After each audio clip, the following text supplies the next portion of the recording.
On March 25, 2006, Oregon Tambo International Airport moved like clockwork. Planes touched down, crews loaded and unloaded cargo. No one had any reason to panic, but beneath that routine, something dangerous was unfolding. A flight from London had just arrived, carrying a fortune. It wasn't gold or diamonds, just paper. But that paper, in the form of foreign currency, was worth over 100 million rands. It was headed to South African banks, and it had just entered the country's most secure airport. The money was packed into large black bags and moved from the cargo hold to airport transport vehicles. Security guards were assigned to oversee the transfer. Everyone thought it was just another routine delivery. But this delivery had been watched for weeks, and someone was ready to take it all. The gang behind the plot wasn't reckless. They were quiet. They didn't want chaos. They wanted control, and they had planned every single step in advance. This wasn't some last-minute idea.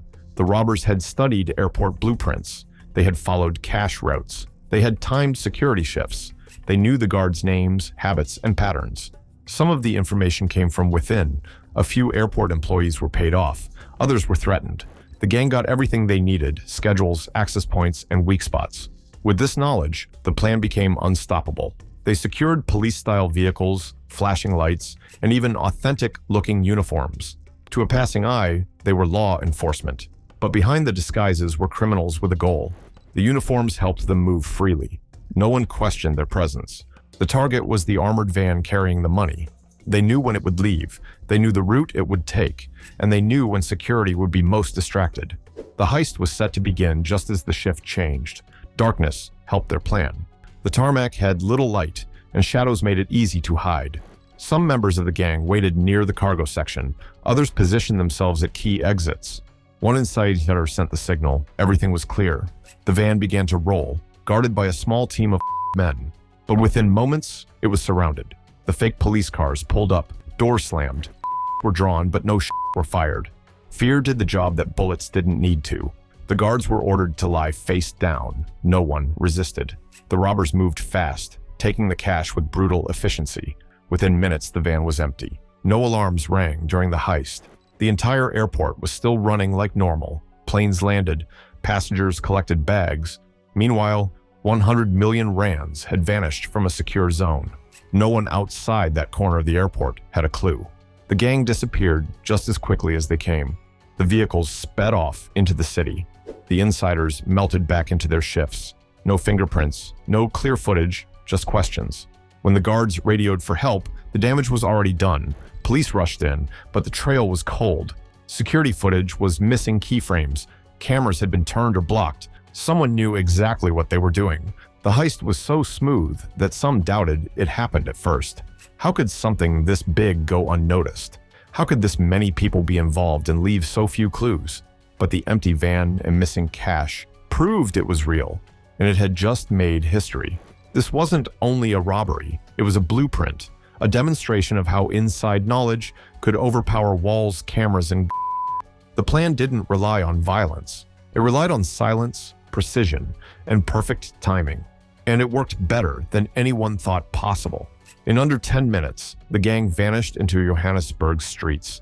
The van was left behind. The guards were unharmed but shaken. And Tambo had just lost a fortune without a single fired. South Africa was about to enter a new kind of crime story. The next day, news exploded across the country.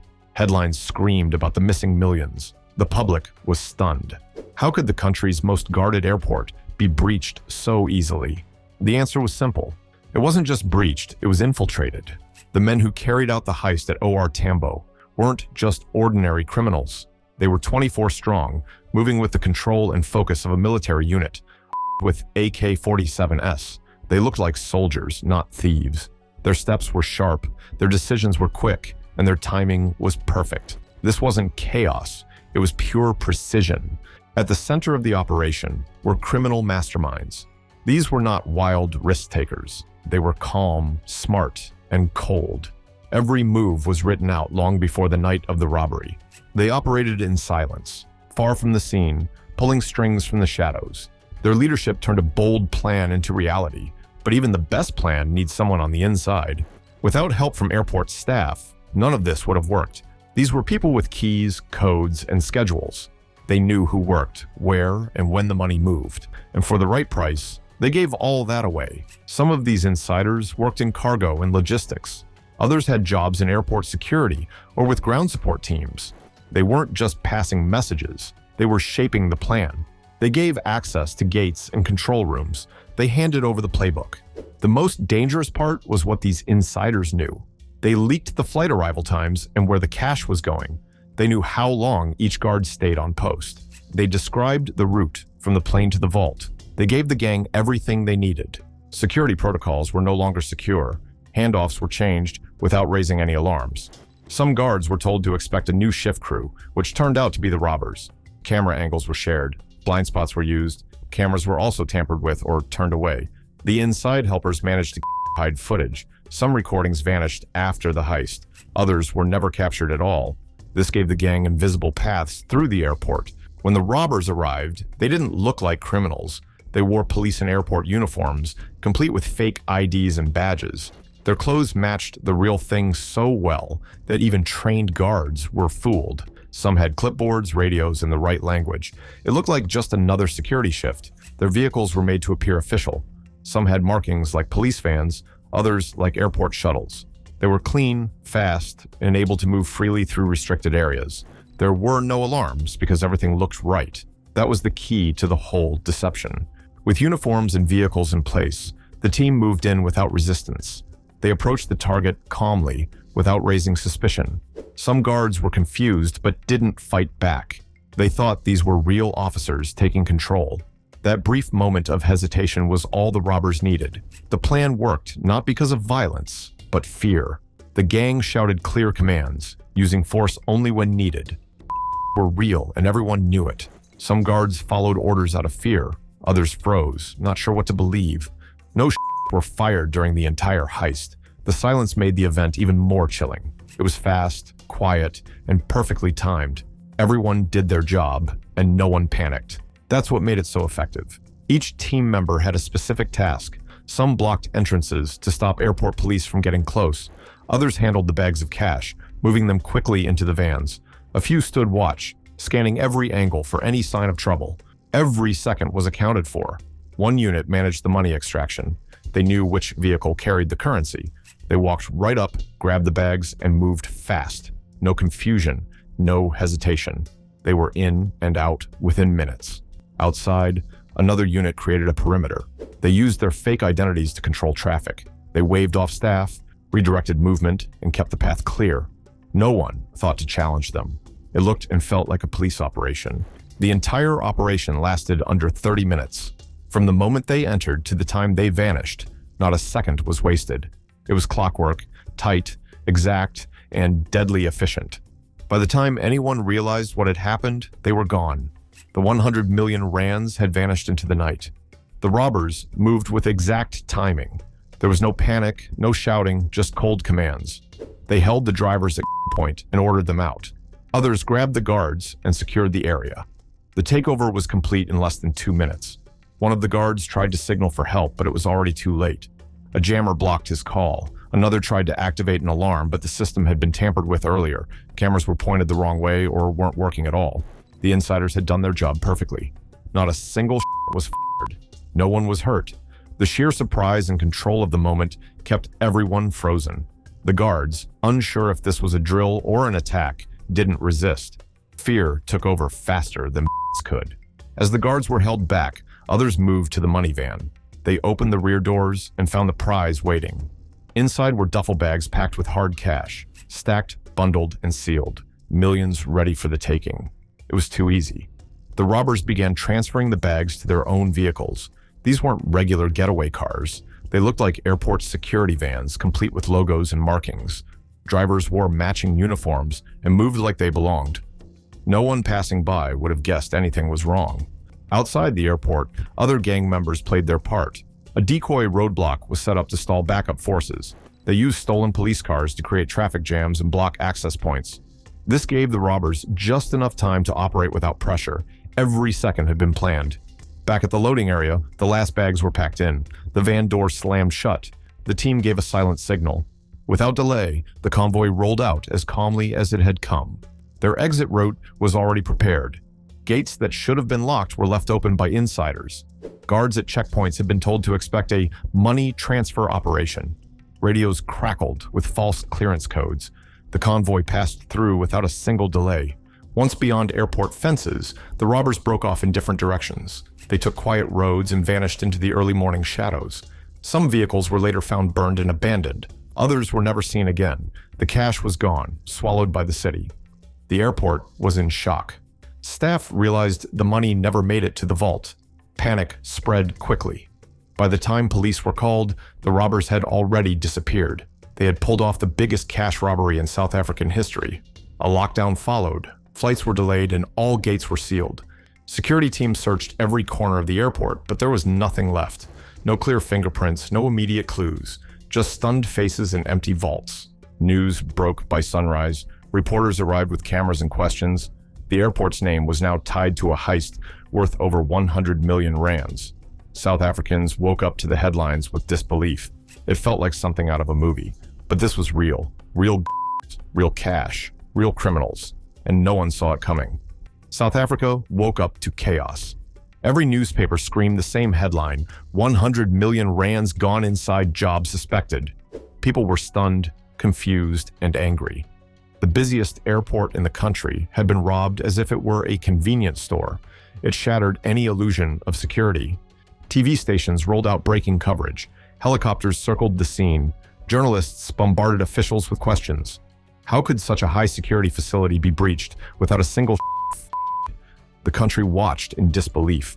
The police acted fast. The Hawks, South Africa's elite crime-fighting unit, stepped in. They knew this wasn't amateur work. Everything pointed to deep planning and insider help.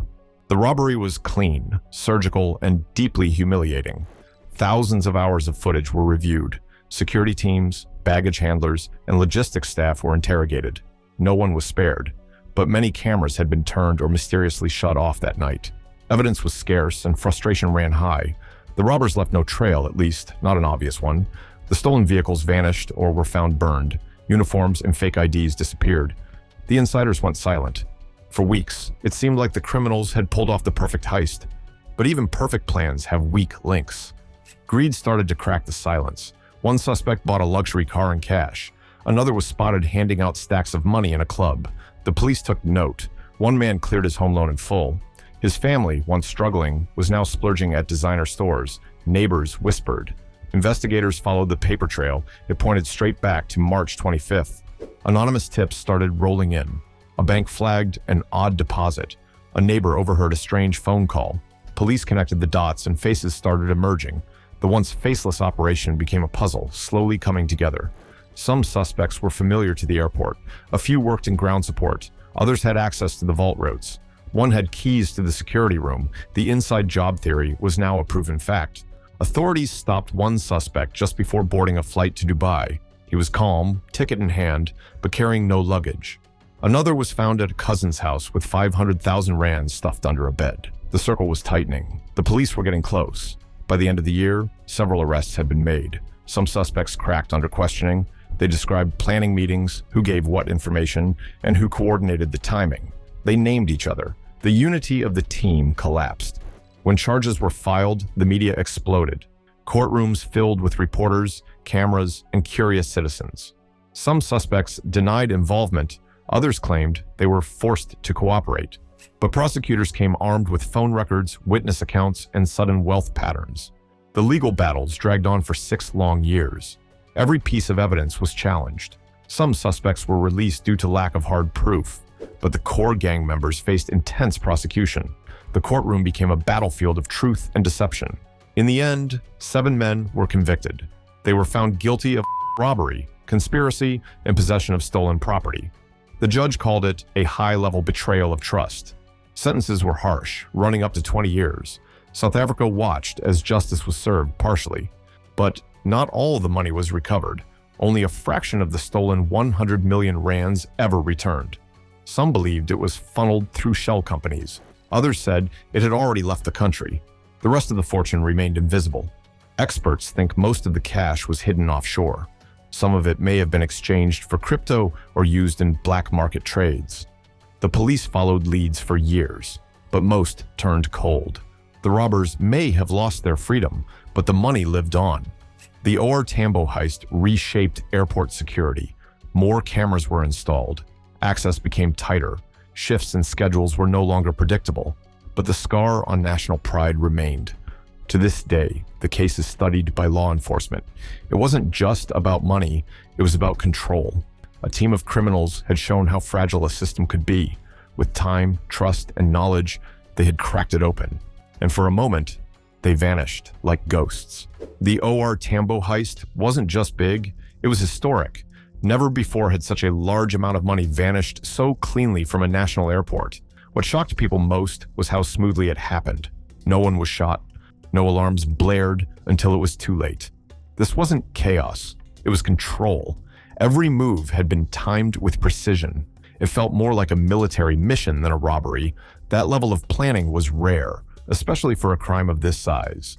It exposed something deeper than stolen money. It exposed a system's weak spots. The heist sent a message to law enforcement. It showed that even high-security zones could be breached with inside knowledge and careful planning.